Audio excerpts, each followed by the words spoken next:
Hola, bienvenidos a un nuevo episodio de Radio Semilla. Un lujo de episodio, debo decir, porque vamos a homenajear a un grande de los grandes, Humberto Maturana. Un chileno científico, filósofo, biólogo multidisciplinario que murió recientemente a sus 92 años y que dejó un aporte fundamental para todos los que nos gusta andarnos preguntando sobre el misterio del universo y el origen de la vida.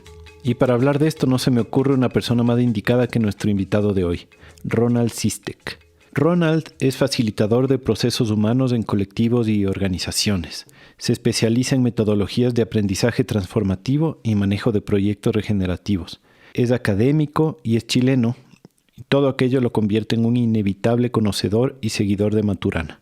En esos caminos fue que nos conocimos en un entrenamiento de diseño de proyectos sostenibles con Dragon Dreaming en el Manzano, en el Biobío en Chilepo, facilitado por el gran John Croft, Lisandra Barbuto y él, Ronald. Al año siguiente organizamos un curso de lo mismo aquí en Ecuador, en la comuna de Rianón, en Malchinguí, en el 2016. Y luego participamos juntos de un círculo de apoyo para proyectos regenerativos, que por cierto fue muy útil. Actualmente tiene varios proyectos andando. Es anfitrión del podcast Cuando la Tierra Habla, que está buenísimo. También anda dedicado a la agricultura regenerativa biointensiva. Lo pueden buscar en Instagram como @huertanativa.cl. Y para nuestros queridos oyentes chilenos, que son un porcentaje importante de nuestra audiencia, Ronnie es gerente de una empresa de venta al por menor de productos orgánicos y naturales llamada Aldea Nativa. Búsquenlo en aldeanativa.cl. Y para temas de educación, talleres, metodologías, charlas, visiten circulodeapoyo.org. También Ronnie tiene un TED Talk en Paysandú que se llama Reinvención y Regeneración. Les recomiendo que lo vean.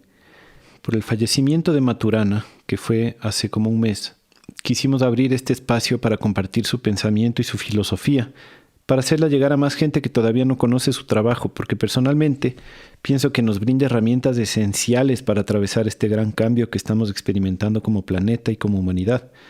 Son herramientas que nos ayudan a reflexionar, a colaborar, a construir comunidad, a resolver conflictos, sanar heridas internas y colectivas y a liderar desde el amor y la confianza.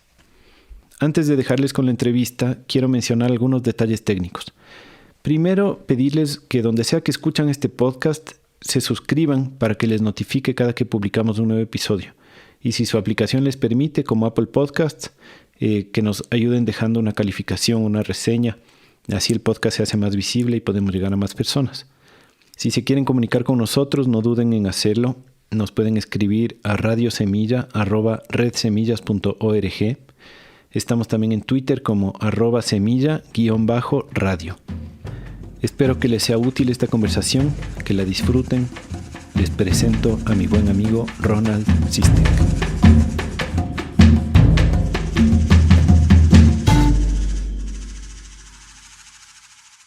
Ronald Sistek, bienvenido a Radio Semilla, hermano. Muchas gracias, Felipe, por la invitación y una alegría gigante poder volver a conectar contigo. Sí, estábamos conversando hace un ratito que han sido 6 años que no nos vemos. Yo no tenía idea que eran 6 años. Y bueno, quería decirte que es un honor para mí y para todo el equipo tenerte aquí en Radio Semilla para hablar de estos temas tan cruciales para la regeneración y también para homenajear al maestro Maturana. Así que gracias por aceptar la invitación. No, muchas gracias a ti y a todo el equipo. Fui muy feliz de estar acá. Chévere. Antes de meternos a hablar de Maturana, yo quiero hablar un poco sobre ti mismo, como para que nuestro público te conozca un poco más. ¿Nos quieres contar un poco de tu vida, de dónde vienes, cómo es que tú has llegado hasta donde estás ahora? Vamos a tratar de ser breve.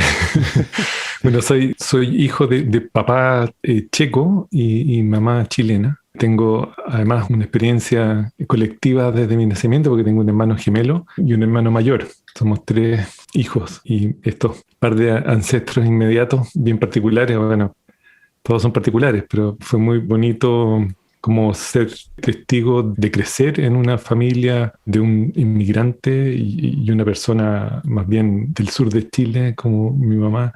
Entonces crecí, podría decir, desde una mirada cooperativa, colectiva, Y digo eso porque eso ha sido central quizá en mi entendimiento del mundo de los últimos años, donde la colaboración es algo clave. Y nada, pude estudiar música de niño mientras estaba en el colegio, entonces después estudié una carrera que acá en Chile se llama Construcción Civil, que es de la Escuela de Ingeniería, fundamentalmente en el ámbito de la construcción. Y después hice un magíster en desarrollo inmobiliario y me dediqué muchos años a esa labor, ¿no? A construir y a desarrollar proyectos. Y de un día para otro, como que todo dejó de hacer sentido. Encontré que experimenté lo que algunos llaman el dolor por el mundo y me di cuenta de que había algo en lo que estaba haciendo que no era coherente con lo que estaba sintiendo en ese momento. Y de ahí en adelante, esto es hace unos 12 años atrás, mi vida como que dio un vuelco. Yo hablo de un cambio paradigmático bien profundo donde emergió una necesidad de entender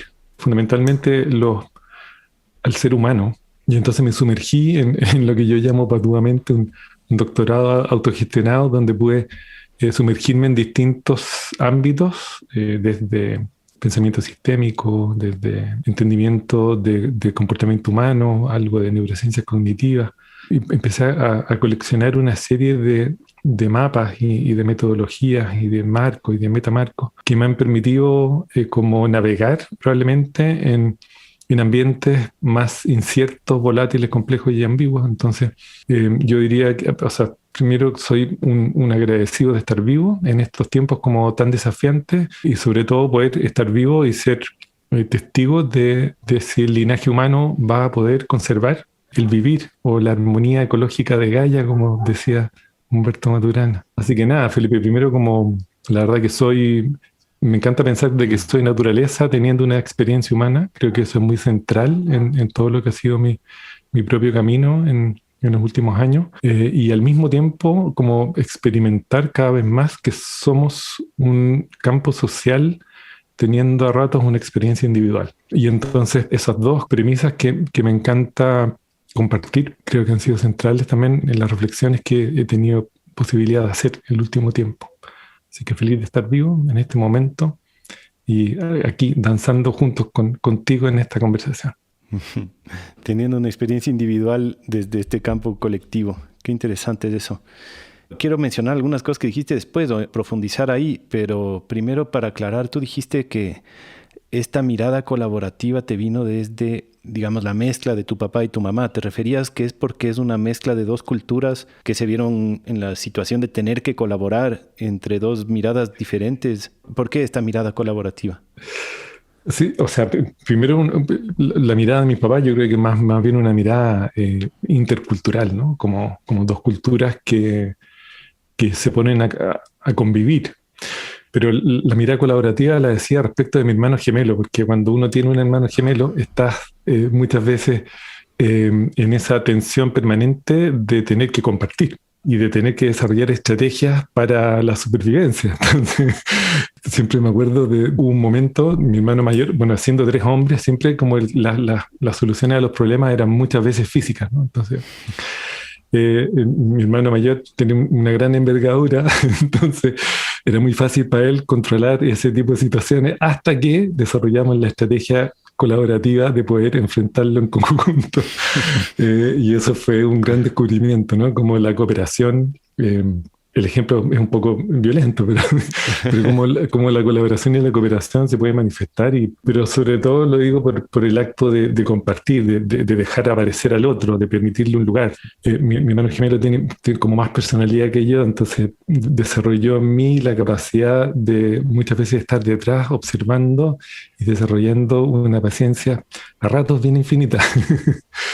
Entonces, nada, muy agradecido de la vida y evidentemente de que es una relación muy simbiótica, ¿no? Somos gemelos univitelinos y por lo tanto compartimos ADN, somos como muy parecidos en muchas cosas y eso ha hecho, por ejemplo, que en el tiempo pueda subsistir estrategias del humor como estrategia de resiliencia fundamental en nuestra relación y eso ha sido muy bonito. Yo he escuchado muchas veces que los gemelos a veces pueden experimentar casi como una identificación en el otro, ¿no? Tengo unos amigos que son gemelos que el uno decía que le pasó algunas veces que al uno le dio el síntoma y al otro le dio la enfermedad. Así como que puedes tú tener una experiencia desde el otro, desde el cuerpo del otro. ¿Tú tienes algo parecido con tu hermano o no? Sí, hay varias historias divertidas. Una vez veníamos, me acuerdo, veníamos corriendo a la casa de vuelta porque había toque de queda bajo el régimen militar, ¿no? Veníamos un poco asustados porque eran más allá de las 12, había toque de queda a las 12, y entonces yo venía, en la vereda yo iba corriendo delante de él, y de repente me da una puntada en la cabeza, y o sea, fue tan fuerte que tuve que parar. Me paro, me doy vuelta para contarle a mi hermano, y él se había enterrado la punta de una rama de un árbol en ese lugar. Wow. Fue muy curioso, eso siempre lo recordamos. Pero, y más allá de eso, como que desde la fisiología, ¿no? Se nos cayeron las mismas muelas en la misma semana, decíamos las mismas cosas al mismo tiempo en la mesa.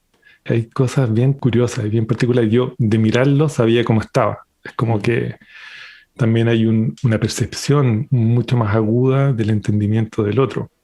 Entonces, muy interesante eso también. Uh-huh. Qué loco. Bueno, después tú, cuando comentaste un poco sobre tu camino, mencionaste un montón de conceptos súper interesantes y hablaste de cómo tú cambiaste de paradigma, digamos, sufriste un cambio de paradigma cuando estabas metido en este mundo de la construcción y los bienes raíces, y experimentaste este dolor por el mundo y comenzaste a explorar más de esta experiencia colectiva, ¿no? Más de ser parte de la naturaleza, como salirte del paradigma de que tú eres este individuo y comienzas a sentir que eres más parte de un todo, y explorar estas, ¿cómo les podríamos llamar? Como tecnologías de pensamiento o tecnologías sociales. ¿Cómo definirías tú esta rama del pensamiento en el que comenzaste a incursionar a través de ese cambio de paradigma?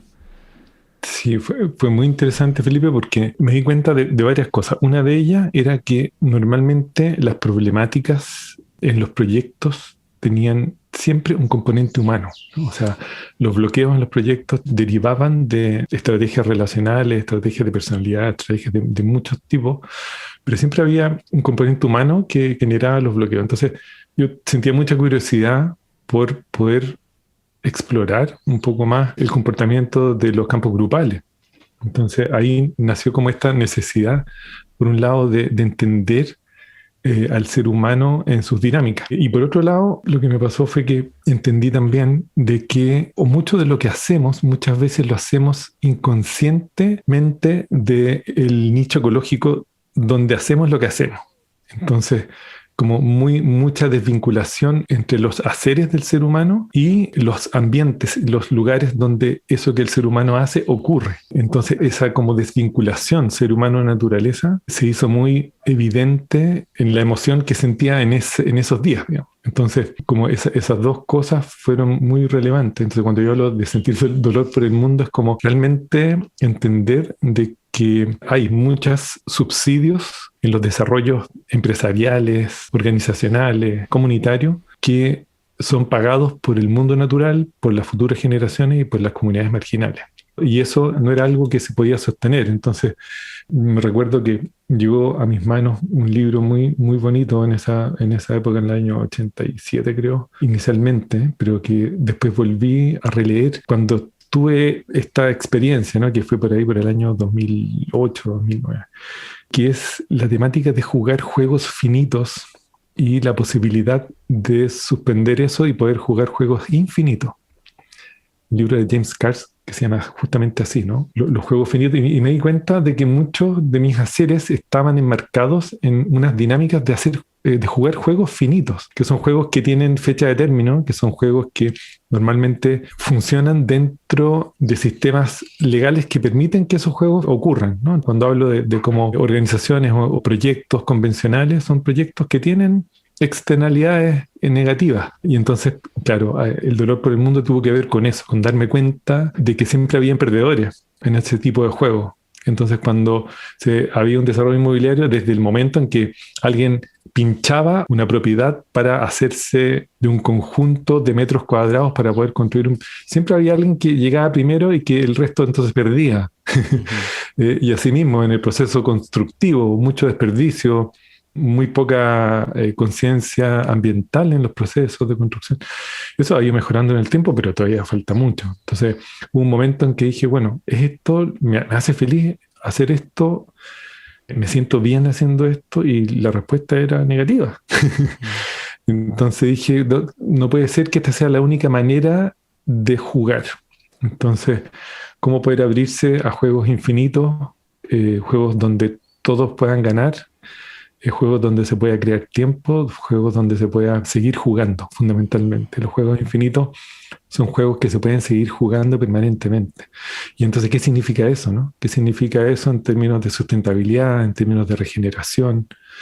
Pero ese cambio paradigmático fue muy profundo y entonces ahí empecé a sumergirme en estrategias un poco más de entender qué es lo que significa la sustentabilidad, qué es lo que significa la resiliencia, qué es lo que significa la resiliencia para el ser humano, etcétera. Qué bacán. Es como, me gatilla mucho como un entendimiento de la regeneración desde la psiquis, ¿no? Es algo así. Que es muy poco visto en el movimiento regenerativo en general, ¿no? En el movimiento ecológico, como que siempre estamos pensando en la regeneración ambiental, pero la ecología interna, la ecología del pensamiento, de la mente, del espíritu incluso, me parece que es básica. Una curiosidad tengo yo, ¿tú este cambio de paradigma te lo gatilló una experiencia en particular? ¿Tuviste una experiencia psicodélica? ¿Fue meditación? ¿Fue una experiencia cercana a la muerte? Porque la mayoría de personas llegamos a tener este tipo de cosas a través de una experiencia de la que hay un antes y un después, ¿no? ¿Para ti fue también así un evento en particular o fue algo gradual? Buena pregunta. Yo creo que fue una sumatoria de cosas. Yo tuve una experiencia cercana a la muerte más joven, a los 18, y eso lo que produjo en mí fue hacer permanente una mirada hacia adentro, que fue en realidad un regalo que me trajo esa experiencia. Entonces, medito desde muy chico, ¿no? Entonces, siempre tenía como esa conexión con esta mirada hacia el interior. Pero el año 2008 fue la crisis, ¿no? La crisis financiera, que fue una crisis mundial, ¿no? Porque fue una crisis global. Y también me golpeó porque me acuerdo que subieron los precios de algunos commodities en muy poco tiempo, entonces fue muy duro para muchas empresas en esa época. Y entonces también yo diría que había como un dolor también con el sistema, yo diría, como un entendimiento de que en realidad el sistema, en ciertas condiciones, el sistema se pone muy de juego finito. Como que frente a ciertos fenómenos, el sistema se contrae, se comprime, es muy poco preocupado de las relaciones previas. Yo me acuerdo de los bancos, te empiezan a cerrar las puertas, etcétera. Y que bueno, es parte del sistema, ¿no? Que hemos construido. Pero me pasó algo. Yo el año 2010 fui a estudiar permacultura al Manzano, que tú conoces bien. Ahí nos conocimos. Y ahí nos conocimos y pasó que estudiando permacultura y sustentabilidad aplicada, pasamos el terremoto ahí. Y pasar el terremoto en una comunidad de 60 personas entre adultos y niños y ver cómo el sistema humano se organizó. Primero, cómo emergieron roles en gente como liderazgos situacionales que no me esperaba. Poder aplicar todo lo que habíamos aprendido en esas 2 semanas en tiempo real fue lo que yo creo que gatilló definitivamente ese movimiento paradigmático. Es como ser testigo de la resiliencia humana, ser testigo de lo que yo llamo ecosistema humano, donde el sistema humano estaba totalmente vinculado al nicho ecológico en el cual estábamos. Se cortó la luz en todo Chile, pero ahí, bueno, teníamos agua de noria, entonces había agua, había mucha comida porque había huertas por todos lados. Entonces, como que el efecto del terremoto fue muy suave en el lugar donde estábamos. La gente no se podía volver porque estaban las carreteras cortadas, se habían quebrado los caminos, etc. Entonces, ser testigo de eso es ser testigo de la autoorganización, ser testigo de la emergencia de liderazgos situacionales, ser testigo de la resiliencia humana frente a una catástrofe. Fue algo que me modificó como estructuralmente. Yo diría que eso hizo nacer en mí una curiosidad profunda por todo eso que había estado experimentando, ¿no? En primera persona, con mis niños, con gente amorosa, amigos, amigas. Entonces fue algo muy central en lo que hice después. Por lo tanto, fue un cambio paradigmático así muy profundo. Uh-huh. Wow, claro, un terremoto y en el Manzano, no es para menos. Solo para clarificar, como yo antes dije, ahí nos conocimos, pero no es que nos conocimos en el 2010, sino que nos conocimos en el Manzano después, en el 2013, cuando yo fui a tomar este curso de Dragon Dreaming con John Croft y tú estabas también co-facilitando ese curso. Y bueno, un saludo también a Griffin Hope y a Javiera Carrión, que espero poder tenerles también en el podcast en algún momento próximo. Qué lindo sería. Sí, lindos recuerdos de todo ese tiempo. Sí. Entonces, tú mencionaste este autor. ¿Cómo dijiste su nombre? El de los juegos finitos, juegos infinitos. James Scars. ¿Qué otras obras, qué otros autores te han influenciado para entrar en estos paradigmas? Muchísimo, Felipe, en realidad. Mira, acá una de las cosas que me iba pasando era que cada temática en la que me iba sumergiendo era un mundo. Entonces, durante muchos años me transformé en un lector así, un lector desesperado, ¿no?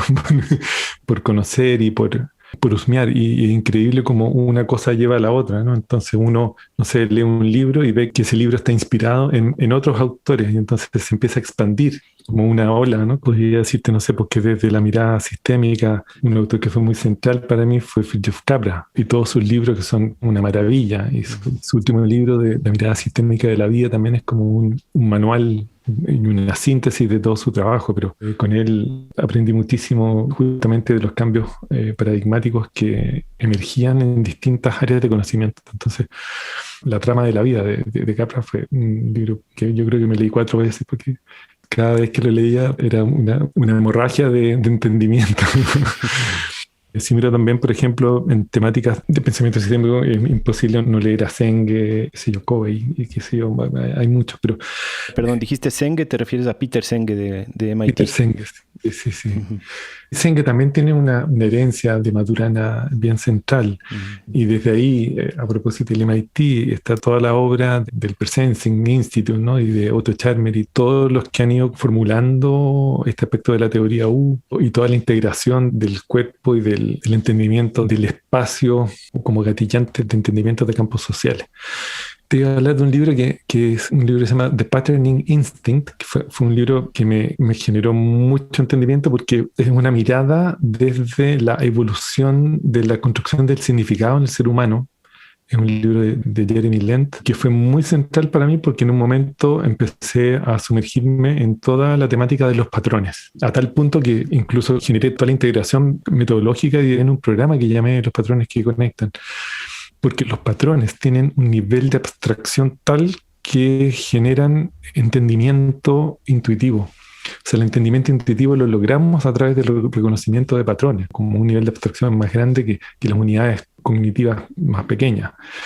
Entonces, ese libro para mí fue un libro así muy, muy revelador y entender cómo releer la historia humana, no desde una mirada colonialista, sino que una mirada desde la comprensión de la construcción de significado en el ser humano fue muy, muy relevante. Después están toda la linaje de fenomenológico, así como Maturana derivó mucho en el lenguaje. Varela, que fue el coautor de todo el concepto de la autopoiesis, derivó en la neurofenomenología y la fenomenología aplicada, que para mí fue también un regalo. En palabras simples, Ronnie, ¿qué es la fenomenología? Es como cuando, y aquí también reconociendo ahí toda la herencia maturana, el fenómeno del aparecer, ¿no? Nosotros vivimos en un presente cambiante continuo. Esto que estamos hablando, o lo que te estoy diciendo, ya es parte del pasado porque emerge lo que está en tiempo real, ¿no? En este presente, un presente que es continuo, que está siempre como en una sensación de estar apareciendo y que siempre está cambiando porque lo que estamos intercambiando produce un cambio en cada uno de nosotros y en el devenir de la conversación. Entonces este concepto de presente cambiante continuo está dibujado y totalmente percolado por el fenómeno, ¿no? Del aparecer. Y eso ha sido muy relevante desde muchas miradas, pero la fenomenología con F mayúscula habla en el fondo de cómo podemos ser conscientes del aparecer y cómo ese aparecer puede emerger con su máxima expresión. Entonces, cuando uno habla de los fenómenos emergentes, la emergencia es algo central en la experiencia humana, ¿no? Entonces, ¿cómo podemos ser cada vez más conscientes de lo que emerge, entendiendo lo que emerge, lo que está ahí disponible y no lo que uno quiera que emerja? Y eso, en mí al menos, fue muy central porque te permite estar en el presente, te permite ser consciente de lo único real que existe, que es esto que está apareciendo en el momento a momento. Entonces, ¿cómo podemos maravillarnos frente al aparecer? Era una de las probablemente proyectos como culturales de Varela, y eso para mí fue muy relevante.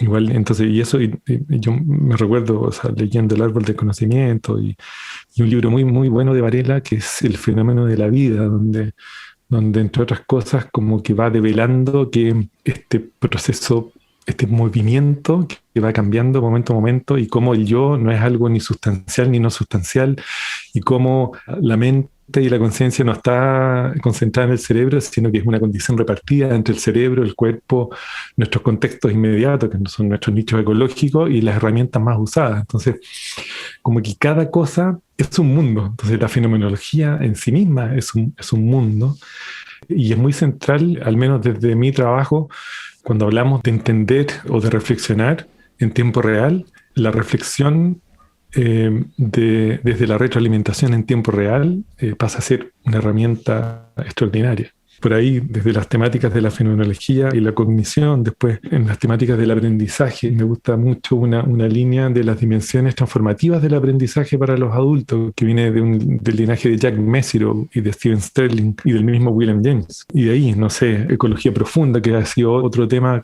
como muy central en mi exploración. Arne Nae y la Joanna Macy. Economía, yo tuve el regalo de poder trabajar con Manfred Max Neef algunos años en la Universidad Austral y poder sumergirme en las temáticas del desarrollo a escala humana, que también ha sido otra cosa que he ido integrando a muchísimos proyectos. Y me di cuenta que también está integrado en muchísimos lugares del mundo. Entonces, a Manfred. Entonces, en cada área de conocimiento yo te diría que hay, y quizás mis últimas exploraciones en los últimos años para mí han sido muy revelador lo que he ido aprendiendo respecto de sistemas complejos adaptativos, como una estrategia de entender el funcionamiento del ser humano desde la mirada de la complejidad aplicada a seres humanos. Mi cerebro está comenzando a recalentarse.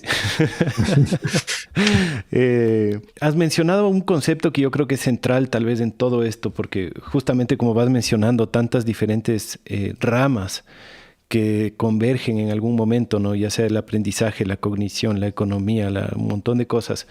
Quisiera que definamos un concepto que es el pensamiento sistémico y también que está a la par de la teoría de los sistemas vivos, porque creo que eso como que nos puede ayudar a poner un contexto, ¿no? De decir, ¿por qué estamos hablando de tantas diferentes cosas y a la vez estamos hablando de la misma, ¿no? Si es que todo de alguna manera forma parte de un sistema. ¿Podrías tratar de definir lo que es el pensamiento sistémico y la teoría de los sistemas vivos en un lenguaje como accesible? Bueno, tratemos.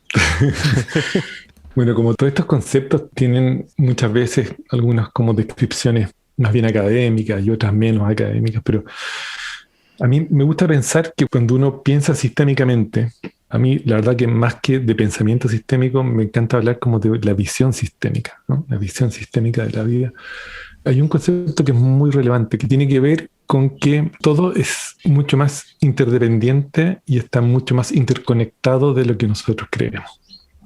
Entonces, cuando hablamos de una visión sistémica de la vida, tiene que ver con ese reconocimiento de que muchas veces los fenómenos no son aislados unos de otros. Entonces, cuando vemos la situación actual, ¿no es cierto?, de sobrecarga y de colapso ecosocial, si la miramos desde una mirada sistémica, podríamos decir que la crisis de salud producida por el COVID no está separada de la crisis ecológica, que no está separada de la crisis social y que no está separada de la crisis política ni de la crisis institucional. Entonces, cuando hablamos de una visión sistémica y de un pensamiento sistémico, hablamos de la profunda interconexión e interdependencia de todos los fenómenos. Y eso y cómo esta mirada sistémica permite la integración y la circularidad de muchas cosas. Por ejemplo, cuando uno habla de pensamiento sistémico y de visión sistémica, uno intenta integrar un pensamiento lineal a un pensamiento ecológico. Uno intenta integrar lo cuantitativo con lo cualitativo.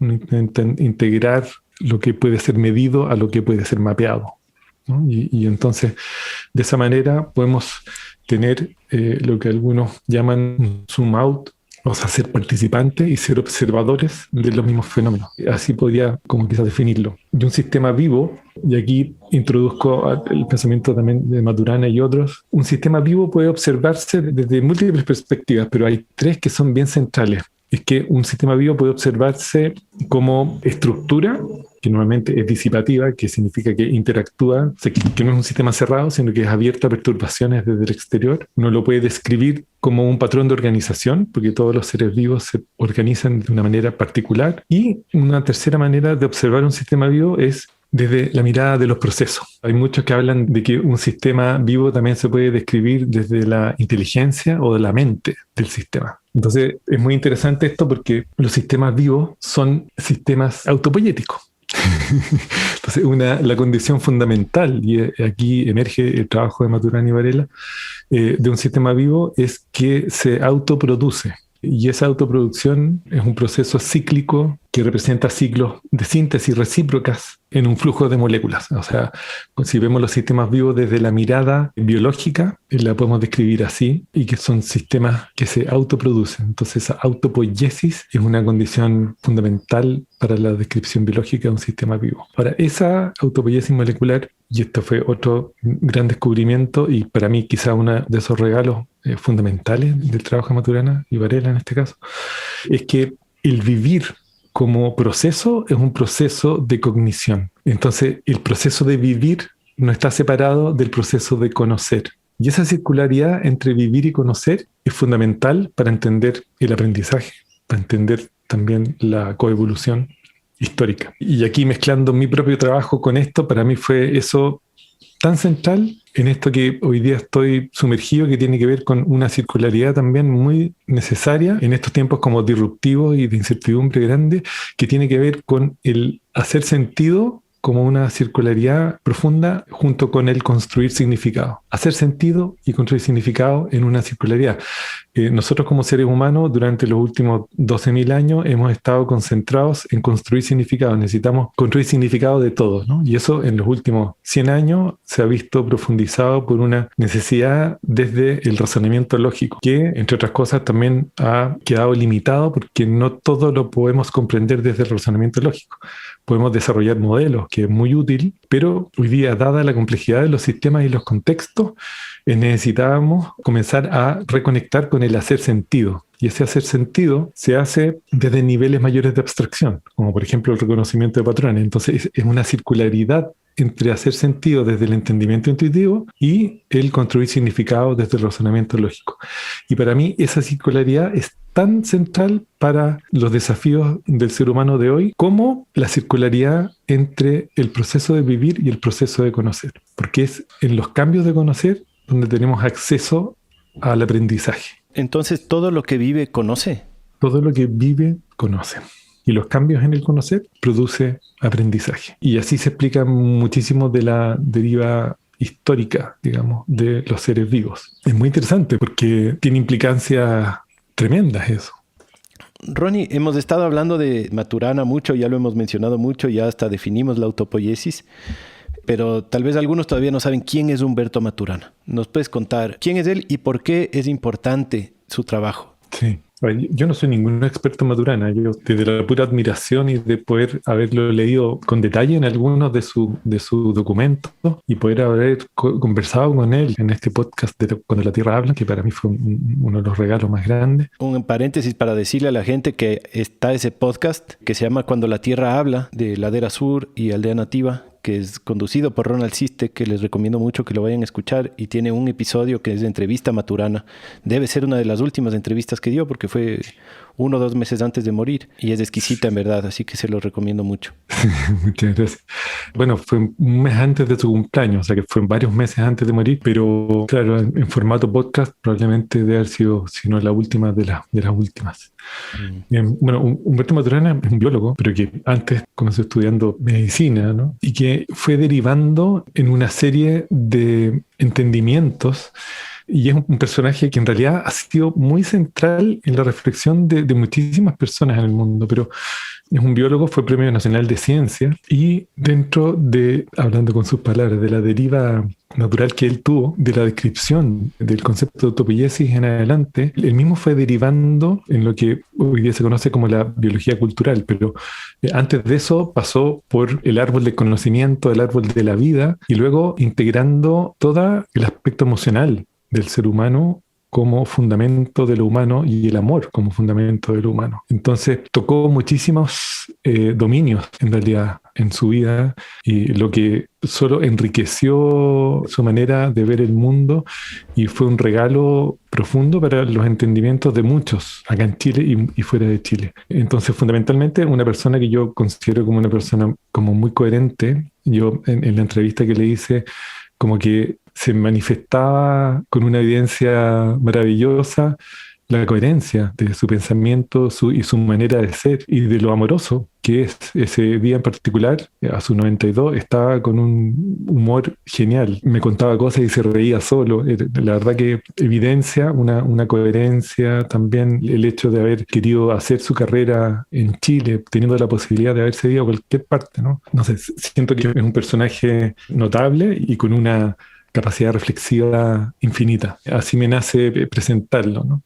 Y en particular a muchos les regaló reflexiones importantes del proceso mismo de reflexionar, pero no solo eso, sino que también del entendimiento de cómo lo biológico y lo histórico está íntimamente relacionado. Somos animales sociales, somos seres emocionales y por lo tanto somos seres biológico-culturales. Existimos, nos constituimos en la convivencia y existimos en nichos culturales, y eso tiene también repercusiones infinitas. Entonces esta posibilidad de abrir la autopoiesis, y después la tomó Luhmann y toda la vertiente sociológica, ha tenido como una expansión tremenda, diría yo. Entonces yo diría eso, o sea, un ser humano que tuvo la posibilidad desde la reflexión de someter quizás sus creencias fundamentales a temas emergentes muy necesarios de abordar, como la emoción, como el amor, como fundamento del humano, y cómo eso repercute en las conversaciones y en el mundo que queremos vivir. Algo así. Uh-huh. A mí me interesa mucho porque en mí mismo Maturana ha tenido un impacto en mi vida práctica, y en lo que quisiera profundizar es esto, ¿no? Es alta filosofía, es alta intelectualidad, pero a la vez tiene impactos súper específicos en el pragmatismo de cómo uno puede vivir. Por ejemplo, a mí en particular me ha influido mucho en mi manera de ser papá, por ejemplo, y en todos estos conceptos que él tiene que se derivan de esta autopoiesis molecular, como tú dices, ¿no? Que es más una investigación científica de cómo la célula, no la célula, la vida, digamos, se crea a sí misma, se autoproduce, pero cómo eso se va traduciendo a organismos más grandes hasta que hablas de lo mismo en una persona, ¿no?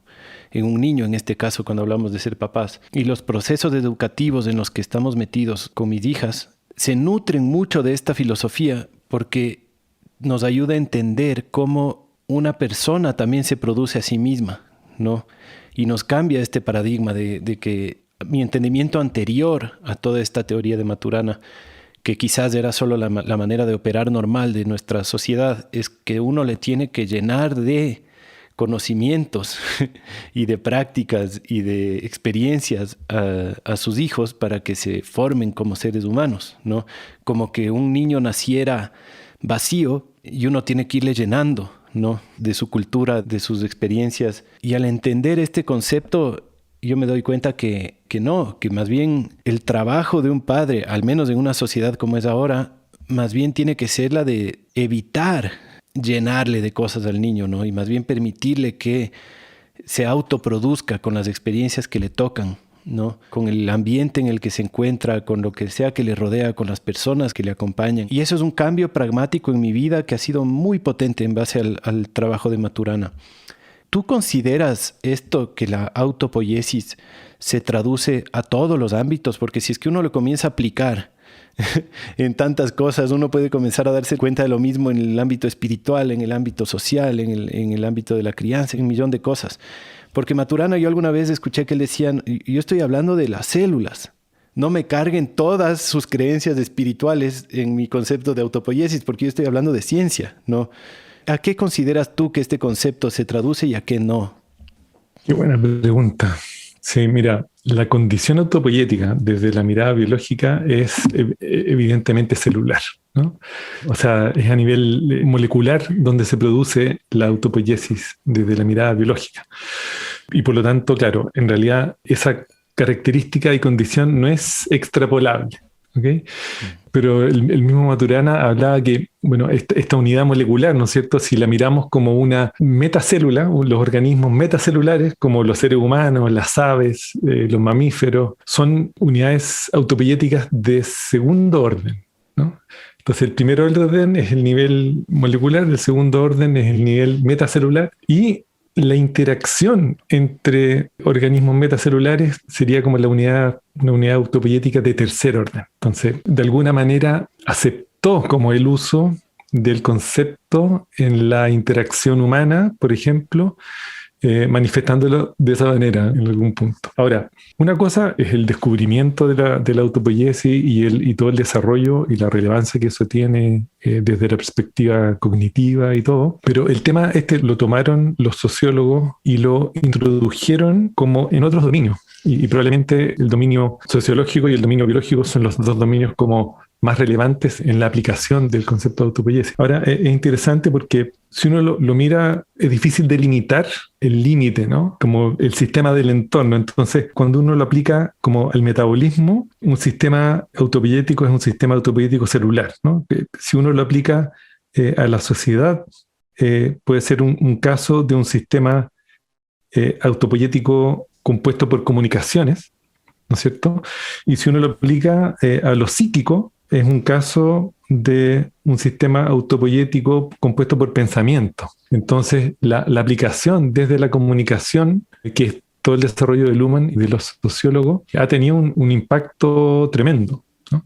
Ahora, si uno le preguntara probablemente a Maturana respecto de esta posibilidad de escribir la autopoiesis en este tercer orden de interacción humana, yo creo que Maturana hablaría de conversaciones en vez de comunicación, ¿no? Entonces, desde esa mirada, creo que este concepto que trae del acoplamiento estructural tiene que ver con las conversaciones y cómo desde las conversaciones uno en realidad puede producir algo en un sistema. Entonces creo directamente, yendo a la pregunta, que a mí muchas veces me hace sentido este concepto como estrategia para poder comprender e impactar, generar agencia en sistemas sociales. Uh-huh. Sí, la conversación como una unidad clave, ¿no? Y ahí emergen otros conceptos que cuando uno conversa, ¿no? O teoriza, todas las teorías se fundamentan en emociones y somos seres emocionales. Y el concepto del amor, porque hasta ese nivel llegó el Maturana, ¿no? A decir, bueno, pero ¿qué es amar, no? Amar es dejar aparecer, decía. Y amar es ver al otro como un legítimo otro. Y eso tiene consecuencias y tiene efectos sociales muy profundos. Uh-huh. Porque eso implica que yo, si te dejo aparecer y te legitimo como un legítimo otro, suspendo una cantidad de cosas en mí para poder reflexionar contigo, ¿no? Y dar vueltas juntos desde las conversaciones. Entonces es muy bonito que, independiente de que quizá desde la autopoiesis no conceptualiza más allá del mundo biológico, pero el devenir de su pensamiento, incorporando la emoción, incorporando el amor como fundamento del humano, y en esa descripción de legitimar al otro y del dejar aparecer, se produce toda una filosofía del comportamiento humano que es maravillosa, ¿no? Y eso que tú describes en la educación, o sea, estos conceptos se han llevado a la educación y se han llevado a un montón de otros dominios con una coherencia bastante alta, diría yo. Uh-huh. Claro, al relacionamiento en general, yo diría, ¿no? Que también deviene en un impacto en la psicología, de alguna manera. Al menos en mí personalmente, ¿no? Como decía, esto de la educación es una, pero en general son todos los relacionamientos, ¿no? De cómo es que le dejas aparecer al otro. En la relación de pareja, eso, por ejemplo, es muy potente, ¿no? Como ahí es donde uno se encuentra con todos sus dificultades para dejar aparecer al otro, ¿no? Para que el otro cumpla con las expectativas que uno tiene. Exacto. Y claro que, digamos, tiene su impacto sociológico en el sentido de que si es que eso se aplica a un nivel sociológico, claro, la humanidad puede sanar muchas cosas, pero yo primero lo siento como un impacto psicológico en mí mismo, porque es una reflexión terapéutica, ¿no? Es como, ¿cómo me regreso a ver para ver si es que le estoy dejando aparecer al otro o no? Y cómo eso define el amor de alguna manera. Es muy potente, como mientras no le dejas aparecer, ¿cómo lo puedes estar amando, no? Eso se aplica a los hijos, se aplica a los padres, se aplica a la pareja, se aplica a lo que sea. Entonces, claro, tiene implicaciones en un montón de campos, ¿no? Sí, o sea, sí, sin duda. Y Mira, aquí tengo en mi mano un libro que se llama Homeostasis, de un personaje muy interesante chileno que se llama Felipe Monsalve, donde entrevistó a varios personajes creo que del año 2013. Y entre ellos estaba Maturana. Y Maturana tiene una pequeña reflexión respecto del amor, que te la quería compartir. Dice, yo soy optimista del futuro. Tal vez se deba a mi propio apego, el que concibe que si se hurguetea un poco en los seres humanos, aparece el amor. ¿Por qué lo recibo en mi casa, en mi intimidad? Por respeto. ¿Y qué es el respeto? El fundamento del respeto es el hecho de amar, dejar que el otro aparezca en su legitimidad frente a uno. Pienso que el futuro puede ser distinto si es que de hecho, sin entrar en otro apego, sin entrar en otra doctrina, sin entrar en otra adicción, nos disponemos a reflexionar y a colaborar en la generación de un bienestar común y desde distintas perspectivas. Porque todos tenemos que hacer cosas que sean distintas y que resulten generadoras del bienestar psíquico y material. Y ante el gusanito de la adicción a la verdad, que siempre está presente, no decimos que esto es verdadero por tal o cual teoría, sino que decimos que creemos que esto es verdadero porque estamos abiertos a la posibilidad de que pueda haber otras verdades. Estamos abiertos a la reflexión. Entonces, como la reflexión como fundamento de el legitimar al otro, como el respeto como fundamento del amor. Ya solo con eso tenemos suficiente tarea para los años que vienen. Totalmente. En tu vida, Ronnie, ¿qué impactos prácticos ha tenido estos conceptos y la obra de Maturana en general? Mira, muchísimo. Yo ya pierdo un poquitito los bordes entre lo que es Maturana y lo que después es reflexión con otras inspiraciones o con las reflexiones propias con otras personas. Pero hay un concepto que trae Maturana que yo siento que es muy relevante, sobre todo para estos tiempos, que tiene que ver con que el organismo no está separado de su nicho ecológico. ¿Se entiende? O sea, nosotros impactamos a nuestro nicho y nuestro nicho nos impacta a nosotros en una recursividad, en una circularidad permanente. Entonces, yo me acuerdo que en la entrevista le pregunté cuál es el nicho ecológico de la especie humana. Y el primero me aclaró que en realidad hay que hablar de linaje humano y no de especie, porque la especie es como un nivel de complejidad mayor, pero que claramente el nicho ecológico es todo lo que llevamos, y dado el aumento en la población, probablemente el nicho ecológico hoy día equivale a la biosfera completa.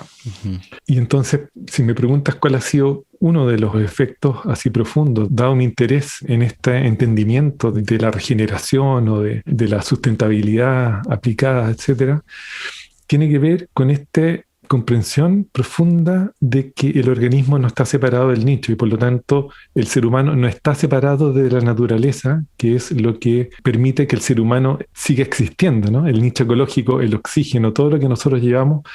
Él siempre da el ejemplo de que cuando alguien viaja a la luna, se tiene que llevar parte de su nicho ecológico, porque si no, no sobrevive. Todas las especies sobreviven en un nicho y el nicho ecológico del ser humano es la biosfera.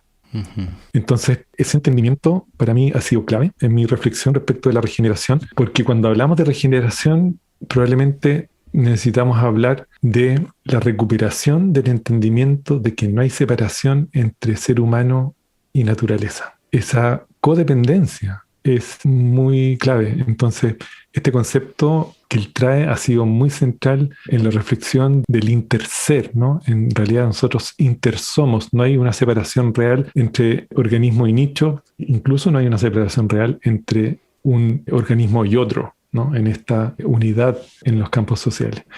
Entonces, creo que ahí hay un tema tremendo. También el otro tema tremendo ha sido entender de que la historia sí importa y todo lo que hemos ido aprendiendo nos permite hoy día estar en un punto donde podemos elegir qué tipo de mundo queremos ver. Y el otro concepto también relevantísimo tiene que ver con qué es lo que queremos conservar, ¿no? El énfasis en la conservación frente a un cambio es también muy vital. Entonces, para mí, quizás esos tres conceptos han sido muy clave. Organismo nicho, la historia como parte del proceso de entendimiento y lo que queremos conservar cuando estamos frente a un cambio. Ahora, eso me pone a pensar que percibo como un conflicto entre el concepto de la autopoiesis y la inevitable interdependencia del organismo y el nicho, ¿no?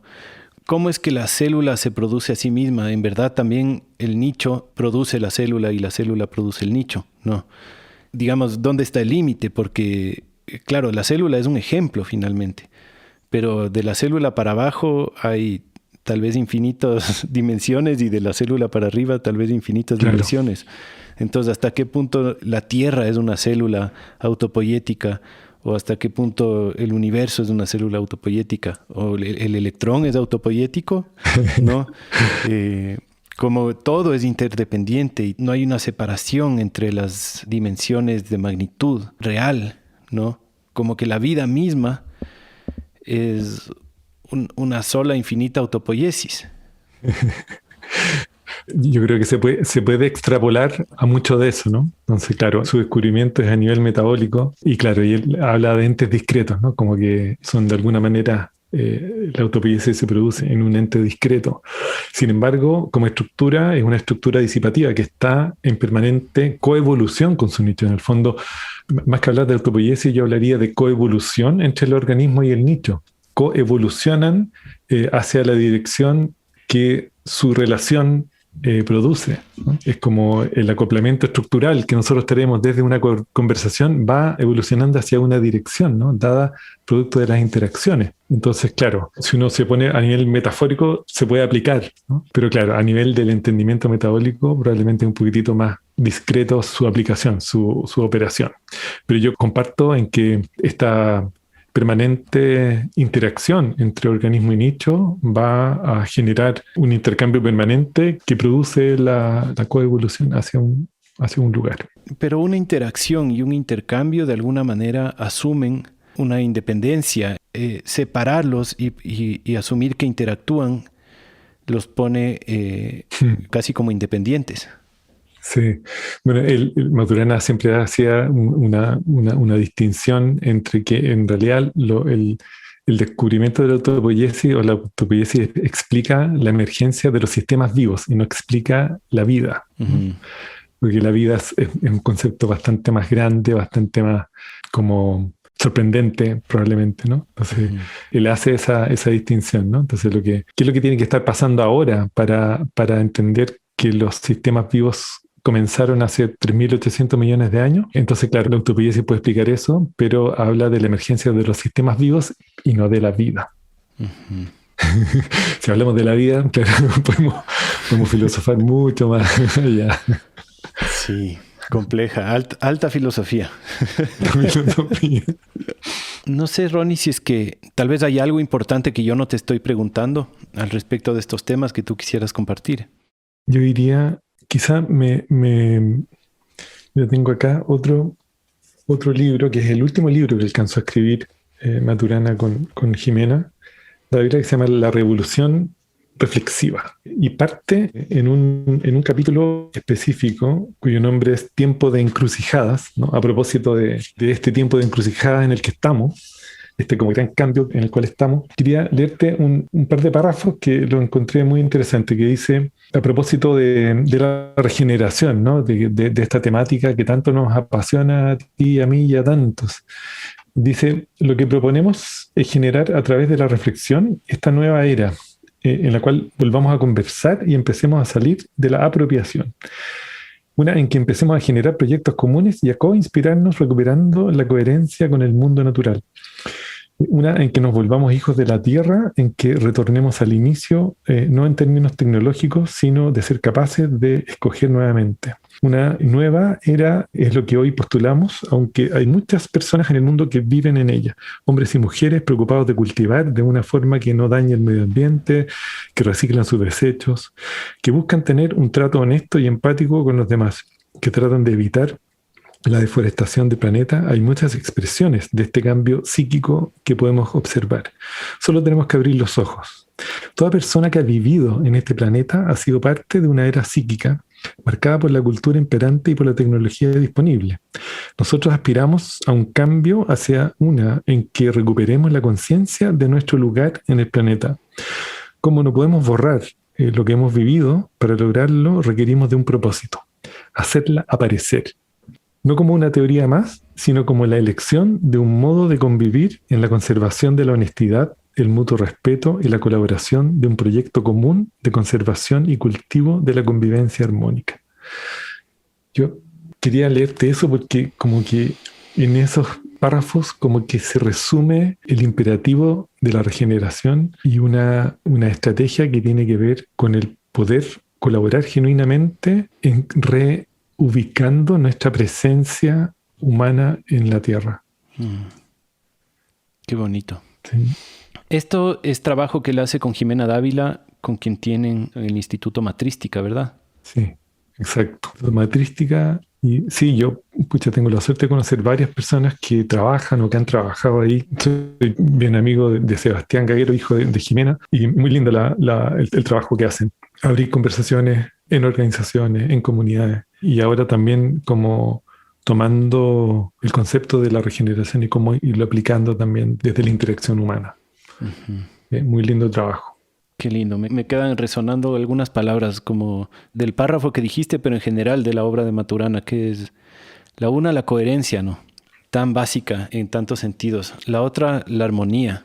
Y por último, esta capacidad que tenemos de reflexionar que nos permite de alguna manera proyectarnos, ¿no? Buscar esta coherencia, esta armonía, esta regeneración, que si bien no tenemos un completo libre albedrío, hay una especie de luz en la proyección, en la intención, en la reflexión. Es como un acto de esperanza, ¿no? De a pesar de saber que uno no tiene un completo libre albedrío, que sí tiene una capacidad de proyección, una capacidad de reflexión y una intención de regeneración. Y ojalá una posibilidad de regeneración. ¿Cómo es tu optimismo al respecto de este futuro próximo? Hay días que amanezco optimista y hay días que amanezco pesimista. Cuando la evidencia sigue sumándose, ¿no? De los estados de sobrecarga en todo nivel. Pero yo me recuerdo cuando le pregunté a Humberto Maturana cuál era su deseo, ¿no? Y me dijo, mira, mi deseo es la armonía ecológica de Gaia. Desde nuestras reflexiones y desde nuestra capacidad de elegir, podemos elegir la armonía ecológica de Gaia. Si nos ponemos de acuerdo y somos capaces de tomar decisiones e implementarlas. Entonces, mirándolo desde esa perspectiva, me da esperanza, ¿no? Me da esperanza de que logremos reconectar con la reflexión profunda respecto de esta vinculación profunda entre organismo, linaje humano y nicho ecológico biosfera. Incluso él hablaba de la armonía entre la antropósfera y la biosfera, ¿no? ¿Cómo sería el mundo si consideráramos esa armonía en las decisiones que se toman día a día? Probablemente ahí habría un camino para la regeneración y para la restauración ecosocial y para la restauración de la dignidad humana y no humana. Qué bonito esa frase. Comparto mi deseo profundo por la armonía ecológica de Gaia. Qué bonito, que viva Maturana, que viva su sabiduría. Sin duda va a seguir viviendo en mucha gente. Y eso en la memoria colectiva, sin duda. Sí, y lo otro que me surge, Felipe, es como liberarnos del miedo, ¿no? Cómo podemos recuperar desde la mirada social los campos sociales de confianza, ¿no? Yo diría, mira, no sé si lo vamos a lograr como linaje subsistir en un nicho ecológico que estamos destruyendo, pero sea que lo vamos a lograr o sea que no lo vamos a lograr, ojalá que lo que sea que hagamos, lo hagamos sin miedo. Así, en la confianza y en el amor, donde su fundamento es totalmente la confianza. Entonces siento que cuando hablamos de regeneración necesitamos abrir conversaciones respecto de los campos sociales de confianza para poder liberar la creatividad, que es muy difícil de liberar en campos sociales de miedo, ¿no? Entonces, sea lo que sea que hagamos, que sobrevivamos o que no, hagámoslo sin miedo, como reconociendo la belleza, ¿no?, que hay en el poder vivir sin miedo. Claro, la confianza de que la vida sabe lo que hace, ¿no? O si no sabe lo que hace, por lo menos hace lo que hace, independientemente de que uno tenga miedo o tenga confianza. Qué bien, claro, celebro esa confianza en la vida. Y eso creo que nos deja también un mensaje. Esto de dejar aparecer al otro incluye todo lo que el otro pueda traer. Eso no quiere decir no poner tus límites claros, ¿no? Como bien decía el mismo Maturana, es parte del amor, decirle claramente al otro cuáles son tus límites. Pero Es una transgresión cuando uno pone la expectativa de lo que el otro debería estar pensando o queriendo. Me inspira esto que tú dices, ¿no? Digamos, nosotros luchamos por la regeneración, ¿no? Hay otros que luchan por el desarrollo. Y tal vez es parte importante de la confianza y del amor dejarle aparecer al otro con lo que sea su agenda, ¿no? Con lo que sea su intención, con lo que sea su visión. Porque el momento en que nos atrincheramos, digamos, en nuestra creencia, que si bien es mi creencia y está súper arraigada de que lo que necesitamos ahora es esto, ¿no? Es buscar la armonía ecológica de Gaia, luchar por la regeneración. Eso no quiere decir que yo tenga el derecho de transgredir el derecho del otro, de proyectarse hacia la, qué sé yo, irse a vivir a Marte, ¿no? Entonces es complejo cuando lo llevamos a esos niveles, ¿no? De mi lado yo voy a seguir tratando de practicarlo, ¿no? De dejar aparecer al otro con lo que es, por más que yo crea que no es lo correcto. Quizá un secreto es que no solamente hay que dejar aparecer al otro, sino que hay que suspender lo que uno trae al dejar aparecer al otro. Entonces, de esa manera podemos quizás tomar una decisión distinta a esa creencia arraigada que tú traes o que yo tengo. Claro, quizá uno lo puede dejar aparecer, pero si no logramos reflexionar, es difícil ponerse de acuerdo. Entonces, en la reflexión probablemente está parte del camino a la solución. Qué lindo. Con esto creo que podemos terminar, Ronnie. Estoy muy agradecido de esta conversación contigo. Siempre es muy iluminador y esclarecedor. Te agradezco profundamente, Ronnie, por haber venido. No, muchas gracias, Felipe, por la invitación. Se me pasó muy rápido la hora. Es una medida de la felicidad, ¿no? Se pasó muy rápido. Muchas gracias, Felipe, por la invitación y por tenerme aquí en tu programa. Gracias, Ronnie.